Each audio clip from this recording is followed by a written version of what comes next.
नमस्कार।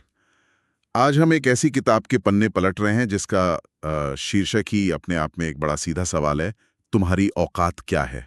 हाँ, बिल्कुल। और ये सिर्फ एक किताब नहीं है, मुझे लगता है ये पीयूष मिश्रा का एक बहुत ही बेबाक, एक तरह से कहें तो इजहारनामा है। सही कहा आपने।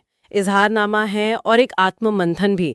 ये कोई टिपिकल आत्मकथा या कोई नॉवेल जैसा नहीं है। हाँ, इसे पढ़ना ऐसा है जैसे आप किसी की पर्सनल डायरी पढ़ रहे हो, बिल्कुल कच्चा, बिना किसी फिल्टर के। जिसमें कोई लीपापोती नहीं है। कोई लीपापोती। पीयूष मिश्रा ने अपनी जिंदगी के जो भी हिस्से हैं, अच्छे बुरे, स्याह सफेद, सब कुछ पूरी ईमानदारी से सामने रख दिया है। और उन पन्नों में क्या कुछ नहीं है, मतलब थिएटर के वो शुरुआती दिन, वो संघर्ष, हाँ, फिर मुंबई आना, बॉलीवुड की वो दुनिया, उसकी चकाचौंध के पीछे का सच। और फिर वो नशे की लत से जूझना, उनका गुस्सा, प्यार, पछतावा, हर तरह का इमोशन है। ऐसा लगता है जैसे उन्होंने अपने वजूद का हर एक कोना बिना किसी झिझक के खोल कर रख दिया हो।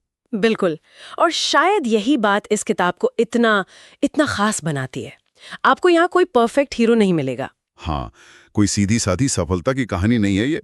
नहीं, बल्कि ये एक इंसान के बिखराव की कहानी है, उसके गिरने की, फिर शायद उठने की, और अपनी सच्चाई को जैसे भी हो स्वीकार करने की। और ये किताब बार बार कहीं ना कहीं उसी एक बुनियादी सवाल पर लौट कर आती है कि किसी इंसान की असली कीमत, उसकी औकात आखिर है क्या, कैसे तय होती है। और यही सवाल है जो सबसे ज्यादा सोचने पर मजबूर करता है ना? क्या ये वो है जो समाज बताता है? हाँ, जैसे आपकी नौकरी क्या है, कितना पैसा कमाते हैं आप, आपकी जाति क्या है, आपका रुतबा क्या है समाज में? क्या इन पैमानों से तय होती है औकात? या फिर इन सब से बिल्कुल अलग, इनसे परे कुछ और है, कुछ ऐसा जिसे हम शायद देखना ही नहीं चाहते या नजरअंदाज कर देते हैं। किताब इसी सोच को चैलेंज करती है। बिल्कुल।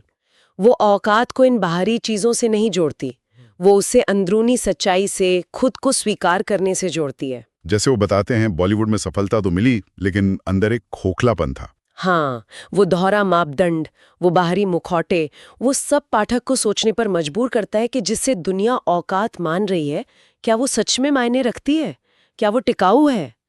तो ये किताब कोई आसान जवाब नहीं देती, उल्टे गहरे सवाल खड़े कर देती है। और पढ़ने वाले को थोड़ा अनकंफर्टेबल कर देती है, अपने कंफर्ट जोन से बाहर निकालती है। शायद इसीलिए ये जरूरी भी है। बिल्कुल, यही इसकी सबसे बड़ी ताकत है मुझे लगता है। ये उन लोगों के लिए एक आईना बन सकती है जो अपनी जिंदगी बस कुछ तयशुदा भूमिकाएं निभाते हुए गुजार रहे हैं। जैसे एक अच्छा कर्मचारी बन गए, हाँ, या एक जिम्मेदार नागरिक, एक सफल पति या पत्नी, एक अच्छा बेटा। लेकिन कभी रुके ही नहीं ये पूछने के लिए कि इन सब रोल के पीछे, इन नकाबों के पीछे मैं कौन हूं? एग्जैक्टली।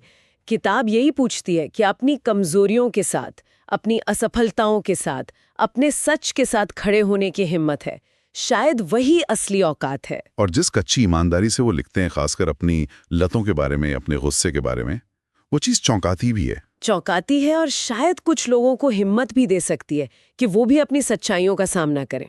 ये आसान नहीं होता होगा। बिल्कुल नहीं।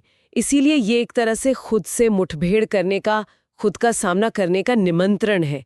ये कोई हल्की फुल्की मोटिवेशनल किताब नहीं है। नहीं, ये तो जिंदगी की जटिलताओं को, इंसानी वजूद की परतों को खोलती है। हाँ, और ये दिखाती है कि अपनी औकात को पहचानना, उसे स्वीकार करना, ये कोई आसान सफर नहीं है।